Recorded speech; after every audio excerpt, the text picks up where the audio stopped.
Hello everyone. Today I'm sharing a story that will make you question everything you thought you knew about wealth and loyalty. What happens when a perfect life is actually a carefully constructed cage?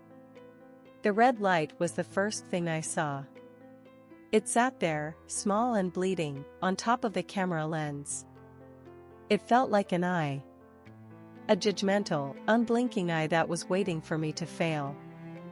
The studio lights were blinding, casting harsh, unforgiving shadows across the vanity. I could smell the cloying scent of expensive hairspray and the heavy, floral notes of my own perfume, which suddenly felt suffocating. The air smelled of ozone from the hot, humming lights. I could feel the sweat pooling at the base of my spine, despite the air conditioning. My hands were trembling, just a little. Not enough for the camera to see, but enough for me to feel the frantic rhythm of my own pulse. I reached up to adjust the collar of my silk dress, the fabric feeling more like a shroud than a garment. I smoothed the silk over my hips, my fingers tracing the expensive, cold embroidery. I looked into the lens, and for a second, I didn't see a piece of glass. I saw Julian. I saw his eyes, cold and calculating, watching from behind the tripod. He wanted this. He needed this. He needed me to stand here and tell the world that I was the monster. He needed me to say the words he had written for me. I am deeply sorry for my lapse in judgment. The words tasted like ash in my mouth. I took a breath. It was shallow. It was terrified. I looked at the lens and I realized. The trap wasn't the camera. The trap was the man holding the remote. My makeup artist, Sarah, leaned in, her voice a soft, nervous whisper. She said, "Just a little more powder, Elena. You look perfect. Just try to look regretful. Not angry." I wondered if she could see the lie behind my eyes, or if she was just as afraid of him as I was. I looked at her in the mirror and thought, regret is a luxury I can't afford right now. Then, Julian appeared in the doorway, his silhouette sharp and imposing against the hall light. He didn't come to comfort me. He didn't even look at my eyes. He just said, "Don't mess this up, Elena. This is for our future." I felt a chill that had nothing to do with the AC. I whispered, barely audible, "I am ready." Then, the silence fell. A heavy, suffocating silence that felt like it would never end. To the outside world, we were the gold standard of the Oakwood Country Club. Julian, the philanthropic visionary. Me, the devoted wife. We lived in a house of marble and glass, where every mistake was polished away before it could be seen. But the marble was cracking. 3 months ago, the club's charity fund went missing. $2 million. Gone. And because Julian had been so helpful in the investigation, the trail led straight to my private account. He had been so careful. So surgical. He didn't just steal the money, he stole my reputation. He sat across from me at this very table, cutting his steak with terrifying precision.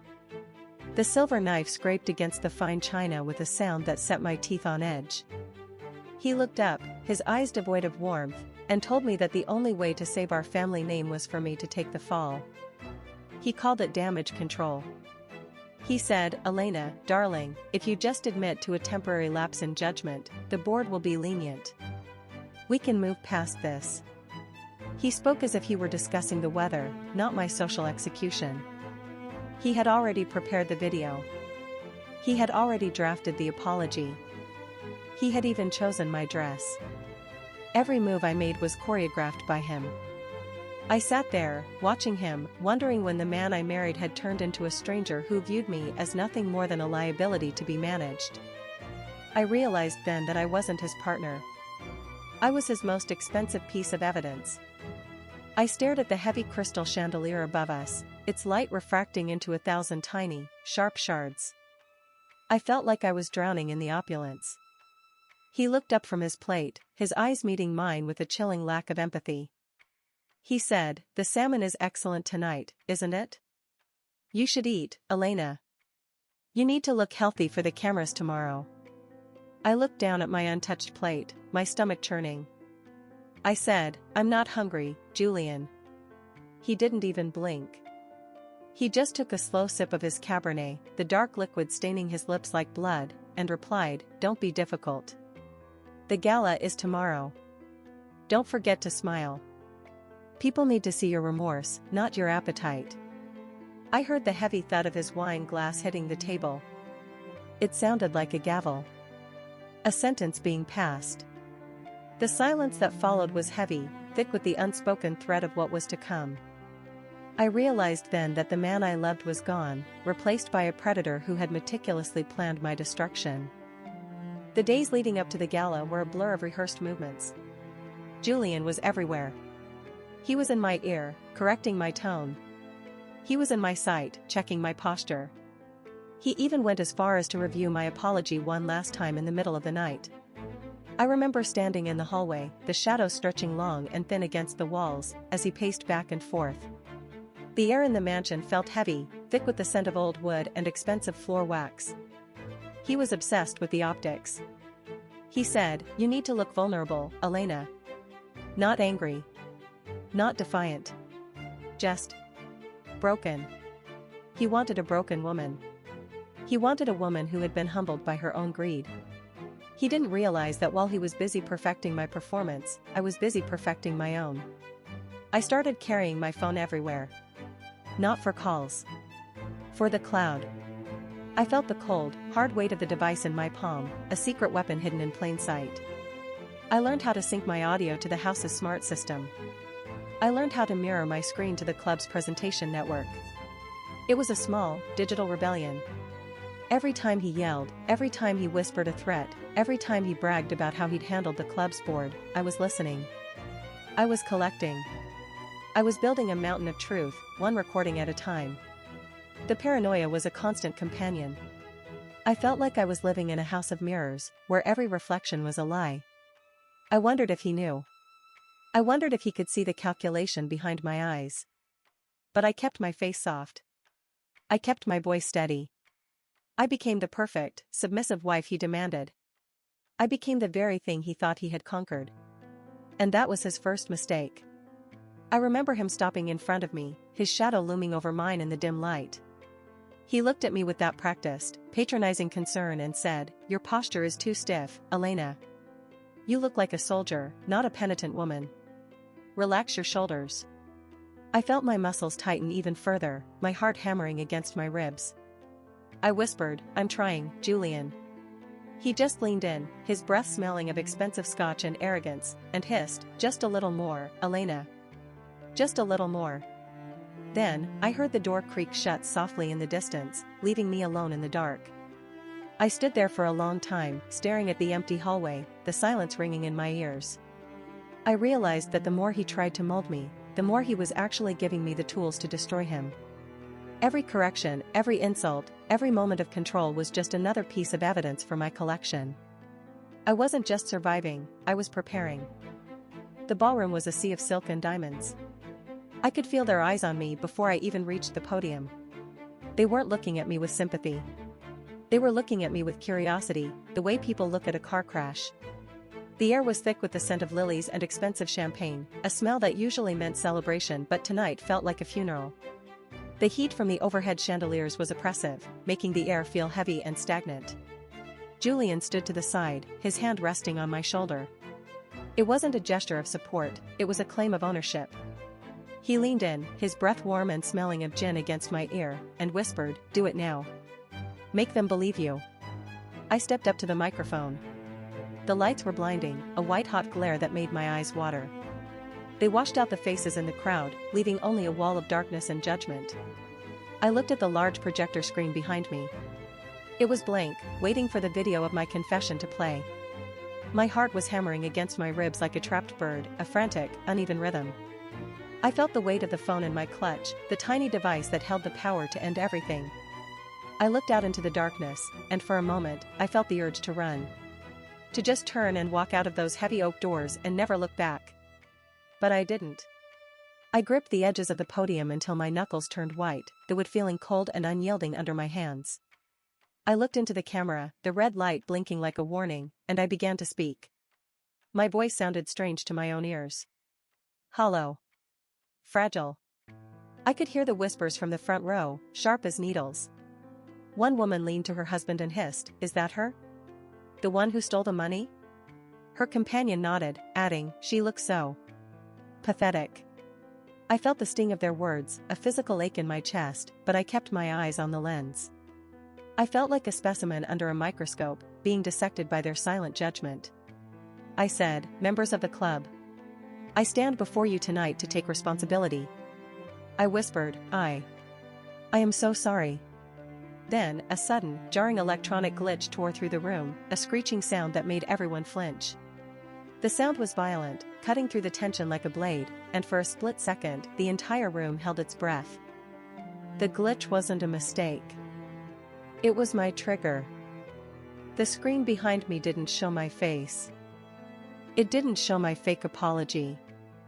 Instead, it flickered to life with a recording from 3 weeks ago. It was the audio from our private study, captured in the dead of night, when the house was silent and the shadows were long. The room went deathly silent. You could have heard a pin drop on the polished marble floor. Then, his voice filled the room. It was Julian. But it wasn't the Julian the club knew, the charming, philanthropic leader. It was the man I had been recording in the dark, the man who lived behind a mask of perfection. His voice boomed through the massive ballroom speakers, echoing off the high, ornate ceilings like a thunderclap, vibrating in my very bones. He said, "It was too easy, Elena. The club's board is so desperate to maintain their image that they'll believe anything. A little transfer to your account, a few deleted emails, and you're the thief. It's the perfect way to cover my debts and keep you under my thumb. You'll play the part, and I'll play the hero. That's how this works." I saw the color drain from Julian's face, leaving him a ghostly, sickly pale. He looked like he had been struck by lightning. He lunged toward the projector, his hands clawing at the air as if he could physically grab the sound and crush it. But it was too late. The recording continued, relentless and cold.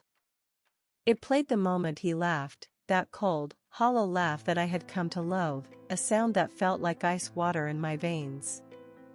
The guests were frozen, caught in a collective state of shock.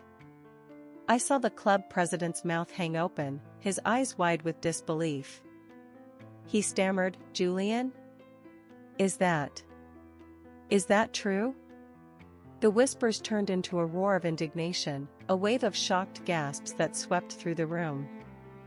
The mask wasn't just slipping, it was being ripped off, piece by piece. The realization hit me like a physical wave, the mask was finally, beautifully, shattered. And as the room descended into chaos, I did the one thing Julian never expected. I didn't cry. I didn't hide. I stood there, perfectly still, and I smiled. Julian screamed, "Turn it off. Someone turn that damn thing off." I heard the scuffling feet and the sound of a chair being knocked over as he lost all control, his composure disintegrating in front of everyone he had ever tried to impress. The power dynamic didn't just shift, it shattered. For years, Julian had used his reputation as a shield and his wealth as a weapon. But in a single moment, he was stripped bare. The very people he had manipulated were now the ones judging him. The club president stepped forward, his face a mask of fury, his eyes burning with a righteous anger. He didn't look at me, he looked at Julian, as if seeing him for the first time. The silence that followed the recording was more violent than any scream. Julian tried to speak, to weave another lie, to charm his way out of the wreckage, but the words died in his throat. He looked small. For the first time in our marriage, he looked small, diminished by his own deceit. I stepped away from the podium, my movements fluid and certain. I walked toward him, not with anger, but with a calm that felt like ice. I could feel the eyes of the entire room on us, 1,000 judging stares, but for once, I wasn't afraid of them. I was the one holding the light. I leaned in close to him. Close that only he could hear me over the rising din of the crowd and the sudden, heavy downpour of rain against the ballroom windows. I whispered, "The recording isn't just on the projector, Julian. It's already been sent to the police. And the board. And your lawyers. You didn't just lose the club. You lost everything." He grabbed my wrist, his grip desperate and bruising, his eyes wide and bloodshot. He begged, "Elena, please. We can fix this. We can tell them it was a hack." I pulled my arm away, feeling a surge of pure, cold clarity. I said, "The only thing being fixed tonight, Julian, is the truth." I watched the realization hit him. It was a slow, agonizing process, like watching a building collapse in slow motion. The arrogance vanished, replaced by a raw, naked terror. He reached for my arm again, perhaps to pull me back into his orbit, but I stepped aside with a grace he could never master. He was no longer the architect of my life. He was just a man caught in his own web. I told him, "Don't touch me. You've done enough." Then, I heard the heavy door open, letting in the roar of the storm and the sound of the world finally breaking apart. The rain lashed against the windows, a chaotic rhythm that matched the destruction of his life. The fallout was as spectacular as the reveal. The news of the embezzlement and Julian's attempt to frame me hit the local papers like a tidal wave, the headlines screaming his name in bold, black ink. The club stripped him of his membership within hours, a swift and public execution of his social standing. The police investigation moved with a speed that only comes when the evidence is undeniable, and the walls of his carefully constructed world began to close in. Julian's philanthropic empire crumbled, his foundations built on sand and lies. His assets were frozen, his influence evaporated. His friends, the ones who had only loved his shadow and his checkbook, vanished like mist in the morning sun, leaving him utterly alone. And me? I walked away with my dignity and a very large, very legal settlement that I had secured months before the gala, a contingency plan I had built while he thought I was merely playing my part. I moved into this apartment. It's small, it's simple, and most importantly, it's mine. There are no marble halls here to echo with his commands, no heavy velvet curtains to hide the truth. Just light. For the first time in a decade, I can breathe without feeling like I'm inhaling someone else's lies. I spent the morning watching the sun crawl across the hardwood floor, the warmth of it seeping into my bones. It's a quiet kind of freedom. It's not the loud, cinematic victory I might have imagined when I was sitting in that dark, suffocating hallway, but it's real. I am no longer the woman in the silk shroud, the victim in his carefully curated drama. I am just Elena. And for now, that is more than enough.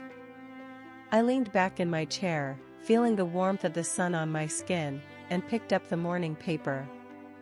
The headline was all about him, a cautionary tale of greed and betrayal. I folded it slowly, a small, genuine smile playing on my lips. I whispered, finally. No more scripts. Just me.